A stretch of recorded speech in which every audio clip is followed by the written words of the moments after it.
मेरे प्यारे बच्चों, 7th क्लास के बच्चों, आप लोग एक बात बताइए, आप लोगों ने पहले भी किसी चैप्टर के क्वेश्चन आंसर नहीं किए हैं। मैं अब आपको दूसरा चैप्टर पढ़ा रही हूँ और आशा करती हूँ कि अब आप पहले चैप्टर के प्रकाश के क्वेश्चन आंसर करके मुझे फ़ोटो खींच के भेजें। और आप लोगों से एक नम्र निवेदन है कि अगर आप लोग अपने दोस्त वगैरह जो भी 7th क्लास के हैं उनको भी इस ग्रुप में जोड़ सकते हैं, जिससे कि ज़्यादा से ज़्यादा बच्चे पढ़ सकें ऑनलाइन। आज हम जो चैप्टर पढ़ाएंगे वो हम पढ़ाएंगे बल एवं यंत्र। बल एवं यंत्र, पहले हम आज बात करते हैं बल की, कल जो हम पढ़ाएंगे वो पढ़ाएंगे हम यंत्र। तो पहले हम जब बल की बात करते हैं तो क्या आप में से मुझे कोई ये बता सकता है बल क्या होता है? चलिए मैं आपको बताती हूँ बल क्या होता है। आप लोग सबने साइकिल चलाई है और कभी कभी गाँव में आंधी भी आती है। अगर आंधी आपकी उसी दिशा में चल रही है जिस दिशा में आप साइकिल चला रहे हैं, उसी दिशा में आपकी वायु या आंधी चल रही है, तो आपको साइकिल चलाने में कोई परेशानी नहीं होती है। लेकिन जब आपकी हवा विपरीत होती है आपके, और आप साइकिल चला रहे दूसरी दिशा में और हवा चल रही है दूसरी दिशा में, तो क्या आप आसानी से साइकिल चला लेते हैं? नहीं, हम नहीं चला पाते हैं। तब हमें बहुत ही कस के जोर लगा के साइकिल चलानी पड़ती है। ऐसा क्यों होता है? वो जो हमने लगाया उस समय, जो जोर लगाया, वही क्या होता है? बल होता है। अब हम बात करते हैं ऐसा क्यों होता है। तो ऐसा इसलिए होता है बच्चों, क्योंकि जब भी कोई दो चीज आपस में विपरीत दिशा में टकराती हैं तो वहां पे हमें बल का प्रयोग करना ही पड़ता है। अब आपके पास कुछ और भी उदाहरण हैं, जैसे देखिए क्रिकेट या फुटबॉल खेलते समय आप गेंद की गतिशील अवस्था उसे रोकने के लिए क्या करते हैं? बल लगाते हैं हम। वह वस्तु जिस पे बल लगाना है, देखो बल दो माध्यम में होता है। एक तो वो जिसे हम बल लगाते हैं, एक वो जिस पे बल लग रहा होता है। किताब की भाषा में कहते हैं वह वस्तु जिस पे बल लगाना है, वह वस्तु जो बल आरोपित करती है। यानी कि एक वो साइकिल, जो हमने साइकिल को उदाहरण लिया था, क्योंकि साइकिल क्या है? वह है जिसपे हमें बल लगाना है और हम वो वस्तु पे बल आरोपित कर रहे हैं। अब देखिए ये आपको थोड़ी तालिका है, ये आप लोग इसे जब किताबें मिलेंगी तब हम इसको पूरा करवाएंगे।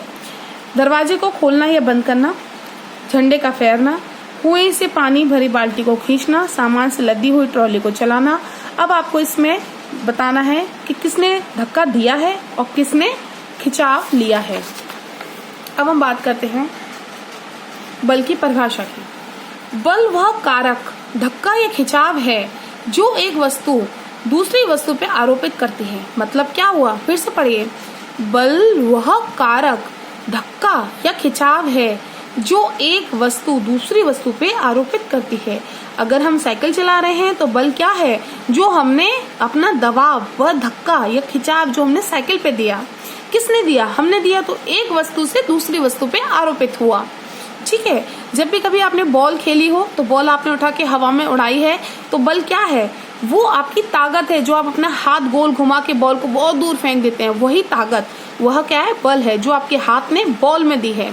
बल के प्रभाव देखिए, बल के दो प्रभाव होते हैं अक्सर।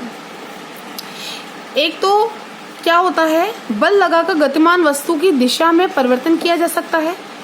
कोई वस्तु गतिमान वस्तु है, कोई, ठीक है, कोई बॉल आ रही है, कहीं से आ रही है और आपको उसको किसी को हराना है, उसको दूसरी तरफ फेंकना है, तो आप क्या करेंगे? उस गतिमान वस्तु, उस गतिमान बॉल को ही पकड़ लेंगे और उसे दूसरी दिशा में फेंक देंगे। बल लगाकर गतिमान वस्तु की दिशा में परिवर्तन किया जा सकता है। बल लगाकर हवा में तो वो नहीं हो जाएगी, आपको उसमें अपना हाथ लगा के उसे पकड़ के या उसे हाथ लगा के थोड़ा धक्का देना पड़ेगा दूसरी तरफ से। ठीक है। दूसरा देखिए, बल द्वारा किसी वस्तु की आकृति या आकार में परिवर्तन किया जा सकता है। जैसे अगर आपके पास कोई मोटी स्पंज है या कोई आपके रबड़ के गद्दे हैं आपके बेड पर, या आपके यहाँ सोफा है, या आपकी रबड़ है जिसे आप मिटाते हो, उसमें भी अगर आपने अपनी पेंसिल की नोक लगा दी तो वो आप उसमें छेद कर देंगे। अगर आप उसमें गड्ढा छोटा सा भी गाड़ेंगे तो उसमें छेद हो जाएगा। या कोई और सॉफ्ट, लेकिन इतनी भी सॉफ्ट नहीं कि वो बहुत ही ज्यादा सॉफ्ट है, लेकिन अब थोड़ी हार्ड, थोड़ी सॉफ्ट चीज है, उसमें अगर आपने बल लगा दिया तो वहां पे क्या हो जाता है? उसका आकार में परिवर्तन हो जाता है। तो यही दो तरीके के आपके प्रभाव होते हैं बल के। एक तो ये होता है कि आप बल लगाकर गतिमान वस्तु की दिशा में परिवर्तन कर सकते हैं। एक ये होता है कि बल द्वारा किसी वस्तु की आकृति आकार में परिवर्तन किया जा सकता है। इसमें हम एक ये भी कह सकते हैं, जब बल द्वारा हम आकार या आकृति में परिवर्तन करते हैं तो हम हम ये भी कह सकते हैं कि बल द्वारा हम किसी भी चीज को विस्थापित कर सकते हैं। जैसे कि अगर हमारे पास कोई वस्तु कहीं रखी हुई है, एकदम स्थिर अवस्था में है, लेकिन अगर हम चाहें तो उसमें बल लगाकर उसको कहीं भी खिसका सकते हैं, सरका सकते हैं, विस्थापित कर सकते हैं। बल के प्रकार, अब हम बल के प्रकार में आते हैं तो बल दो प्रकार का होता है। देखिए, एक तो होता है संपर्क बल, एक होता है असंपर्क बल। अब संपर्क बल क्या होता है, जैसे कि आप इसके नाम से ही समझ सकते हैं, संपर्क, किसी के संपर्क में आने वाला बल। ठीक है, इसके नाम से ही पता चल रहा है संपर्क बल क्या है, किसी के संपर्क में आने वाला बल। देखिए, अगर आप अपना टूथपेस्ट की ट्यूब लेते हैं, उसको खत्म होने वाला है टूथपेस्ट ट्यूब में से, और उसको दबा भी रहे हैं हम, उसमें से टूथपेस्ट बाहर नहीं निकल रहा है, तो क्यों नहीं बाहर निकल रहा है? फिर आप उसमें बल लगाएंगे, बल लगा के फिर आप उसको टूथपेस्ट को बाहर निकालेंगे और अपने ब्रश पे लगाएंगे, तो वो बल क्या है? आपका संपर्क बल कहलाता है, क्योंकि वहां पे दोनों वस्तुएं एक दूसरे को संपर्क में आ रही हैं, ब्रश भी और पेस्ट भी। देखें, तो जब बल लगाने वाली वस्तु तथा जिस वस्तु पे बल लगाया जा रहा है दोनों एक दूसरे के संपर्क में हो, तो ऐसा बल संपर्क बल कहलाता है। कैसा बल संपर्क बल कहलाता है? फिर से मैं बता रही हूँ, जब बल लगाने वाली वस्तुएं तथा जिस वस्तु पर बल लगाया जा रहा है दोनों एक दूसरे के संपर्क में हो, तो ऐसा बल संपर्क बल कहलाता है। अब संपर्क बल हो गया। अब संपर्क बल में भी कई तरीके के प्रकार होंगे, तो इसमें दो तरीके के प्रकार हैं। पहला है पेशीय बल, ये साफ नहीं लिखा हुआ है, ये है पेशीय बल, पेशीय बल, और दूसरा है आपका घर्षण बल।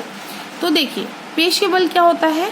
जब हम, ये है पेशीय बल, जब हम किसी वस्तु को हाथ से उठाते हैं तो हमारे हाथों की मांसपेशियों में तनाव, खिंचाव उत्पन्न होता है।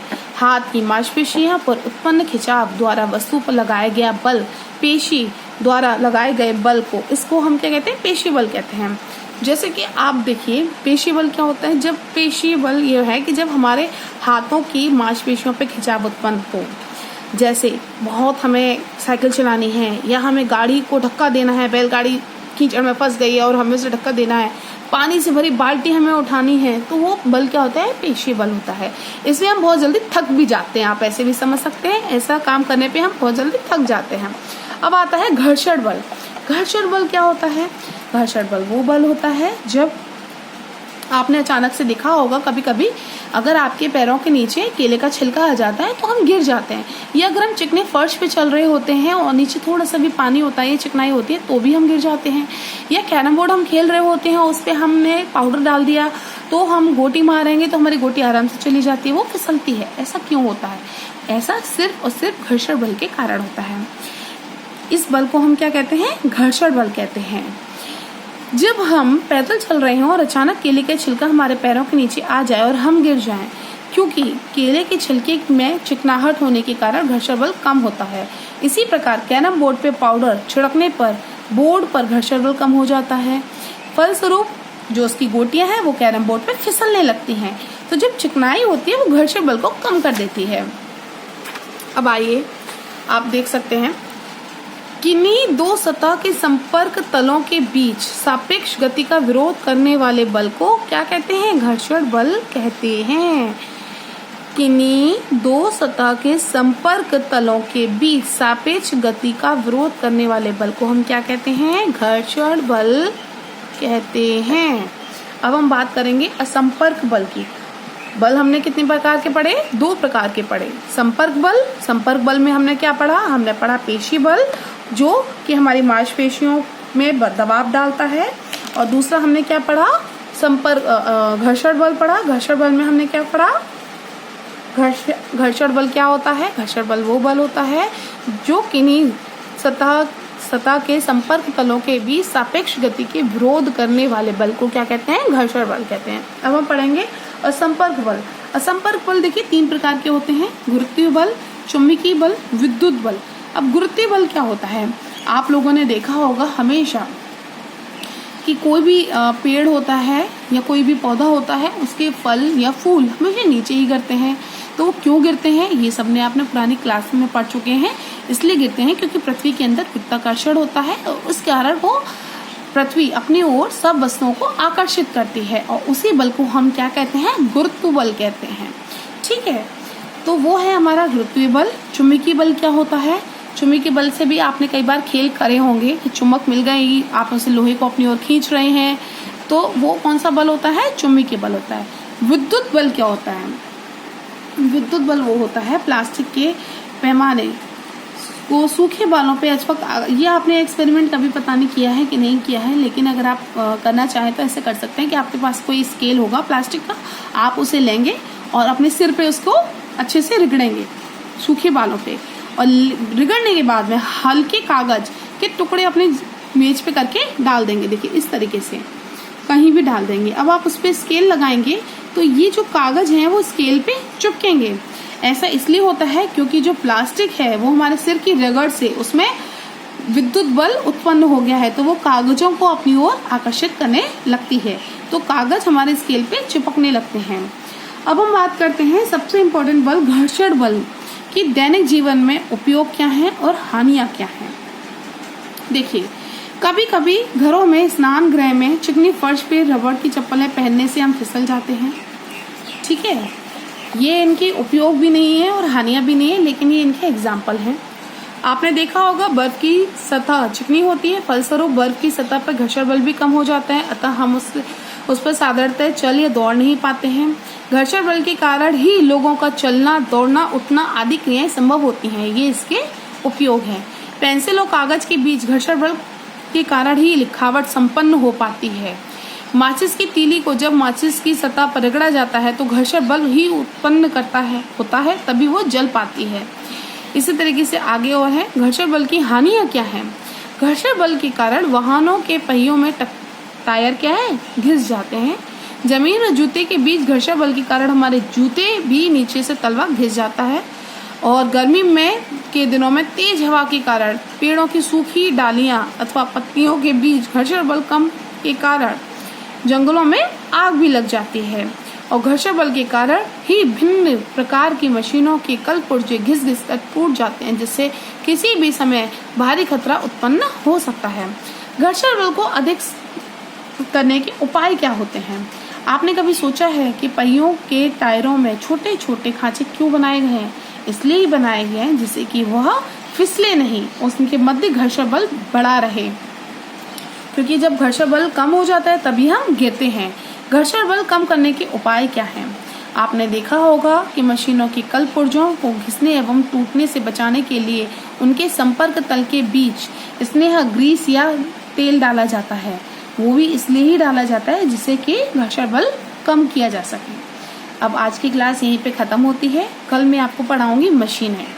जैसा कि हमारा ये चैप्टर है बल और मशीनें, तो मशीनें हैं, मशीनें कितनी प्रकार की होती हैं ये है इसमें, और मशीनों के रख रखाव की जानकारी है। उसके बाद मैं आपको इसके प्रश्नोत्तर दूंगी। आज के लिए बच्चों इतना ही, और मैं आप लोगों से फिर से दोबारा नम्र निवेदन करती हूँ, आप लोग अपनी कॉपियों पे काम करें और मुझे पिक लेके भेजें।